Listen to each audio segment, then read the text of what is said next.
It has been hotly argued that such a menace would offer the last best hope for peace by uniting mankind against the danger of destruction by creatures from other planets or from outer space. Experiments have been proposed to test the credibility of an out-of-the-world invasion threat. It is possible that a few of the more difficult to explain flying saucer incidents are of this nature. The thrust of the second threat is to unite mankind against a common enemy. The escalation of the UFO mystery requires careful media control. The threat must also dovetail into the agenda for a one-world government. Everything that Iron Mountain proposes in all of their substitutes will lead into a one-world government. And that is the whole nature of it. There has been a tremendous amount of interest in UFO activity. Many, many books have been written about it. The average Christian, I believe, probably poo-poos the whole subject, but we believe here at CIA they're making a tragic mistake when they do that, because the Bible does mention some things that would tend to imply very strongly that UFOs are in fact real and will be a latter day occurrence, just before the end and just before the return of Jesus Christ. As you can see, here's a book for Christians, UFO End Time Delusion. It is part of the grand delusion that God is going to cast down upon man for the rejection of Jesus Christ in the end. There have been many books written about the government's cover-up of the UFO experience, and that the United States government knows exactly what is going on, and we would agree with that from the viewpoint of the scriptures, that the people of the world, the governments of the world, the highest levels of the powers that be, know exactly what's going on when it comes to the UFO mystery. They do because their mind is controlled by Satan, and he is the author of all of this. It's part of the grand delusion in the end.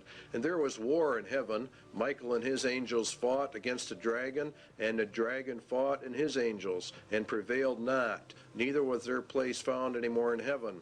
And the great dragon was cast out, that old serpent called the devil and Satan, which deceived the whole world. He was cast out into the earth, and his angels were cast out with him. Now Satan was cast down to earth, and we were to observe it from here. It would appear as though he came down from heaven. For as the days of Noah were before the flood, they were eating and drinking, marrying and giving in marriage, until the day that Noah entered the ark. Now Jesus said, so shall it also be. And the days of Noah were quite a few. He lived 950 years before and after the flood. He was there when man began to multiply on the face of the earth, and daughters were born unto them. And the sons of God saw the daughters of men that they were fair. Now, the book of Enoch gives us some information about that. It happened after the sons of men had multiplied in those days, that the daughters were born to them, elegant and beautiful. And when the angels, the sons of heaven, came down, you see, they took wives, each choosing for himself, whom they began to approach and with whom they cohabitated, and teaching them sorcery and incantations. The whole situation is one where these were literal fallen angels that came down and mated with the daughters of men, and they produced a race of giants, according to the book of Enoch. And many ancient writings give this interpretation to the sons of God mystery of Genesis 6. And what is interesting is that they said they would return. Now the Spirit speaketh expressly that in the latter times some shall depart from the faith, giving heed to seducing spirits and the doctrines of demons. Now the word seducing comes from the word planos, which, if you do a word study, comes all the way back to where we get our word planet. Could it be that the interpretation is, in the latter times some shall depart from the faith, giving heed to impostors from other planets? That would be the most literal translation, and that is also exactly what is happening. These impostors are actually demons pretending to be from outer space. It is part of the grand delusion.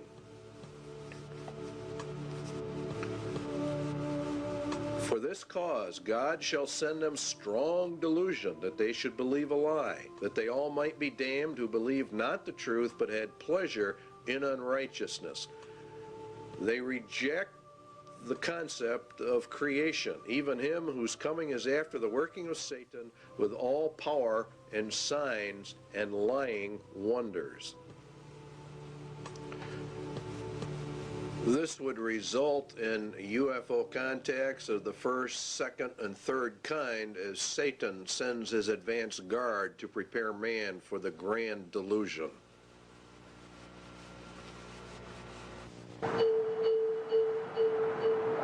On the surface of an average planet, circling an ordinary yellow star, an advanced intelligence searches the skies for evidence of life.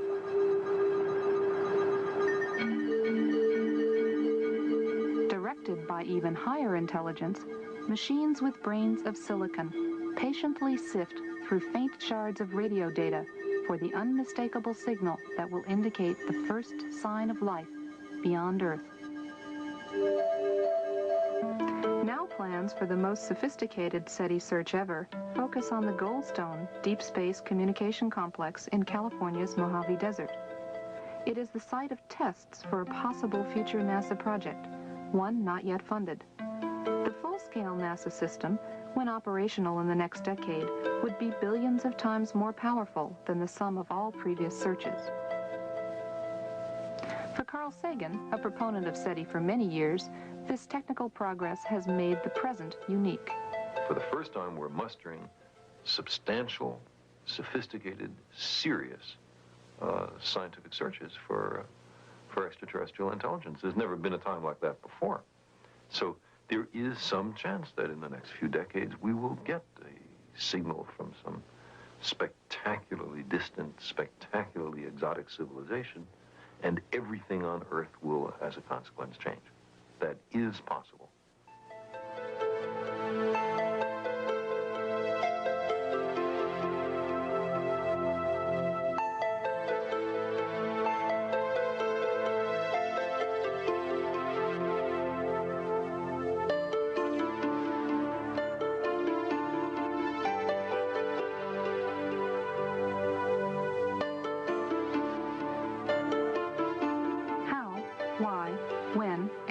To search for life beyond Earth has been debated for centuries. Deciding what sort of signal to look for in the skies is no easy task. NASA's proposed search focuses on radio, a portion of the electromagnetic spectrum where nature produces the least interference for any intelligent signal. The plan is to use existing radio antennas and combine them with advanced computer hardware and software specifically designed for the task. Signal processing equipment suitable for SETI is constantly becoming more powerful and more efficient, but also cheaper and smaller than ever before. SETI pioneer Frank Drake came up with a way to organize our developing knowledge and current ignorance. SETI scientists often use what's called the Drake equation to illuminate the necessary conditions for contact and to provide a rough estimate of the number of other civilizations. The existence of other technical civilizations depends upon astronomy, how planets form, comparative planetology, biochemistry, the role of intelligence in evolution, technology, and the fate of technical civilizations. So SETI becomes a way to test our theories of the origin and evolution of the universe and the place of life within it. There are several keys here that we want to look at as we keep Iron Mountain's report in mind. The two primary keys are that evolution is an accepted fact and ETs are now accepted at the highest levels of government. We believe that the SETI program is camouflage for what is really going on, or the contact reports that have been gotten out from the government under the Freedom of Information Act are in fact cover for the SETI program. But the two, we believe, are going to merge in the end and introduce mankind to the aliens, who are in reality demons and Satan's advanced guard. The movies that have been produced are very important. Satan plants a seed, he waters it, then he sits back and watches it grow, and then he reaps the harvest. And the harvest, of course, is the loss of millions upon millions of men. The Day the Earth Stood Still was produced many years ago, but it's a very, very important film in that it planted the seed. The Day the Earth Stood Still said that war must stop, peace must be enforced, and world government is a requirement to get all of this to happen. The message was very important. E.T., a very, very popular movie, taught us some things as well. It said that reptiles are very cute, that love is the answer, that love heals, but more importantly, that we all evolve in a different manner. You're going to find evolution at the bottom of all of these movies. And Star Wars is another one. How famous they were. Well, they're programming the human mind for certain things. One, evolution of the races, good and evil forces, a universal, eternal fight between the forces of good and evil, and more importantly, a federation of planets, a uniting of the nations, a uniting of all the planets. Mankind will evolve upwards and eventually will join in intergalactic civilization. And this is the important keynotes in every one of these movies. Close Encounters of the Third Kind was a very, very important film. It bases itself on evolution. Two, that the United Nations is a central player in that movie. The U.S. military is connected to the United Nations in that movie, and that mankind will join interplanetary civilization. It starts by contact, by